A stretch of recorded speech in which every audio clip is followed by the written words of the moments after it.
Ever get hit with a surprise eBay fee, even though you've blocked international buyers? Yep, that happened to me. And here's how you can make sure it doesn't happen to you.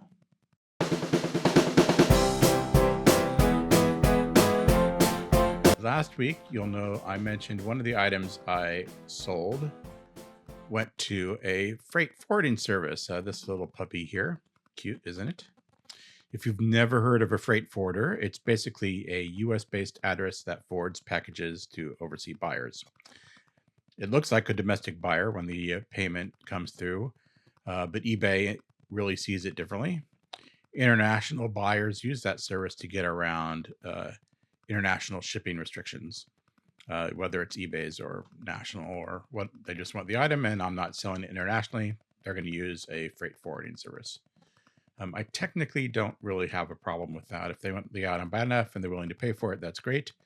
But this strange fee showed up and it actually cost me extra money for this buyer to buy it. And I don't have any say in whether or not they have access to it. At least I didn't think I did.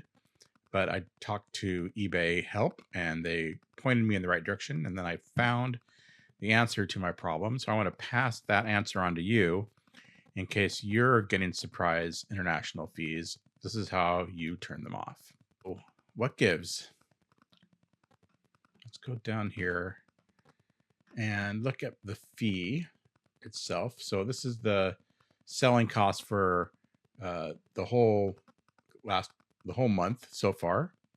You'll see out here on the breakdown of fees, there's international fees, and it says $1.09, which is almost 1% of my total fees.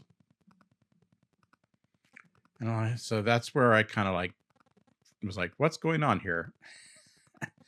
And it actually doesn't even show up under the order details for the page. So here's the order details for that page. And when you're looking at it, you'll see just transaction fees. It doesn't break them down here. You have to click on another page. You actually have to click on two pages. You have to go to the transaction list, and then you have to go all the way down here and click view under details.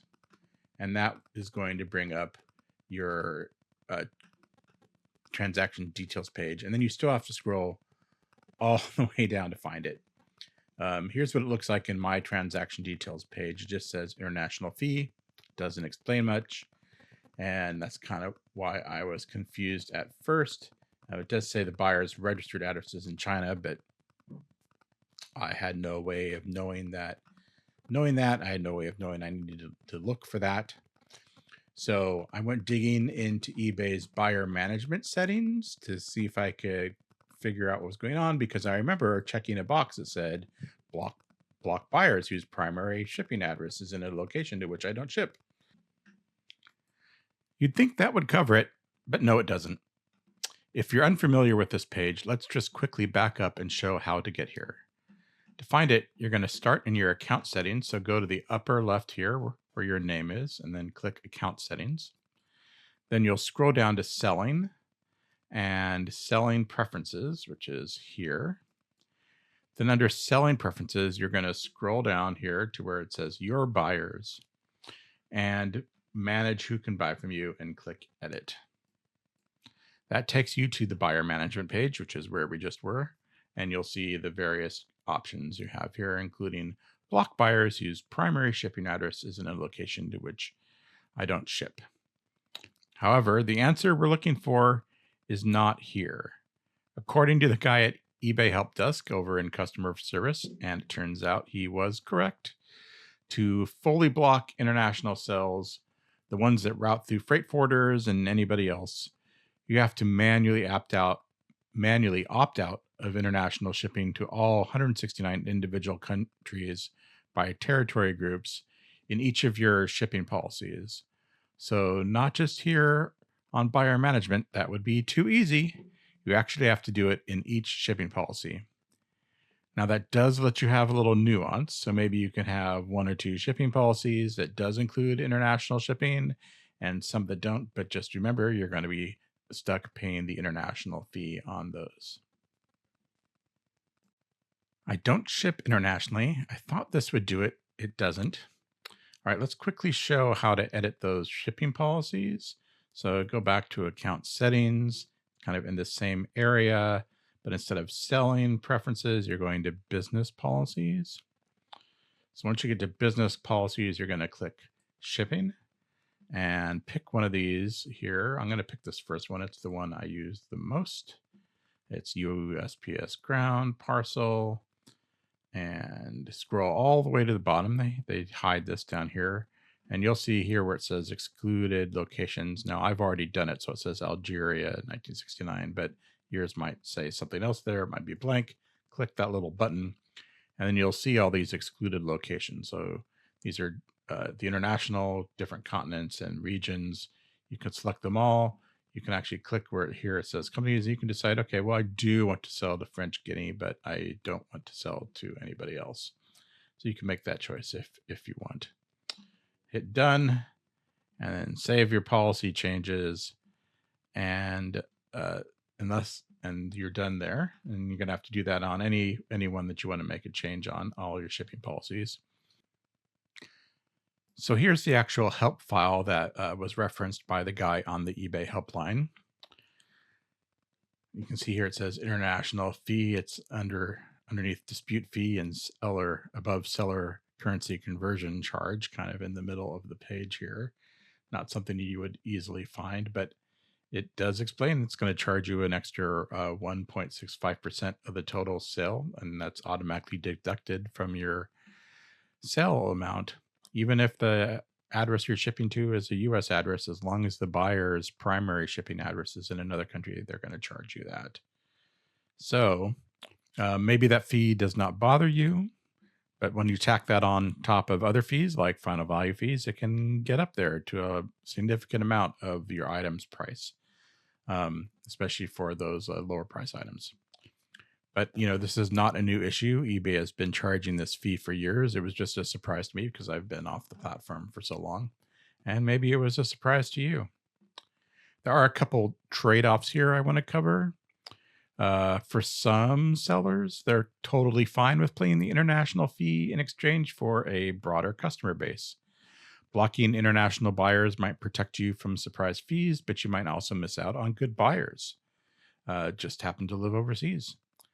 And of course, sometimes you might make an offer to those buyers without realizing you're sacrificing a large chunk of your final value than if you sold to a domestic resident. But that 1.65%, that's the price you're going to pay.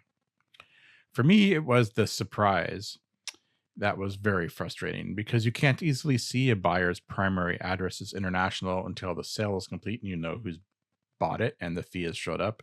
And then you actually have to go to check the buyer's profile page where their primary country is listed.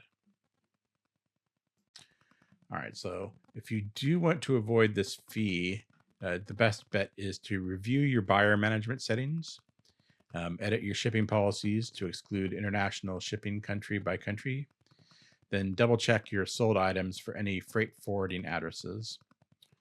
There's also a question of, changing the shipping fees to your shipping policies to exclude foreign buyers harm you in the eBay algorithm. As you know, eBay wants to be seen as an international marketplace.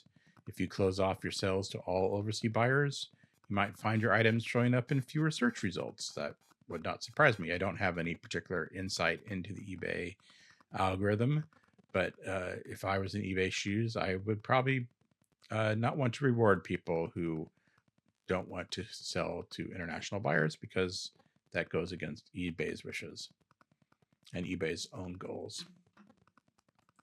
So honestly, eBay could make this a lot clearer. They could either make the international exclusions opt-in instead of opt-out on a bid by bid or buy it now by buy it now situation, or they could shift the fee to the buyer who's trying to route around eBay's official international shipping program. Why are we having to pay that extra 1.65%? Why is it not the person who's using the freight forwarding service? It's a good question. So that's the story of my surprise international fee and how you can avoid getting hit with it too if you want. If you've run into this before and have a solution other than what I came up with, please drop a comment down below and let me know what you did about it. And let's keep going. Let's look at a few of the rare Disneyana items I listed this week. So I chose 5 that I liked, and we'll start with this Disney Park Skyliner. This has a little special meaning to me because back in the day, I was a very early champion of Disney adding a gondolas network to its parks. So basically 8 years before Disney announced the project. So I like these toys. I have a couple in my possession. I'm willing to part with this one because it's a duplicate. So this is the Mickey and Friends one. It's got Chip and Dale. It's got Pluto, and on the side it's got Mickey and Minnie. And what I like about this set is it comes with its own little stand here. I listed it at 55, which is about 10% less than the highest selling price, recent selling price. And these actually have basically a 100% selling rate. So in 90 days, all these puppies are selling through. And then here's another one with a really good selling rate. There's only a couple of these listed in the last 90 days. They all sold. There's one up there now, but it doesn't have the lid. And so I put, again, this is one that it's used. It's not in 100% new condition, but we only used it once or twice, so it's practically new.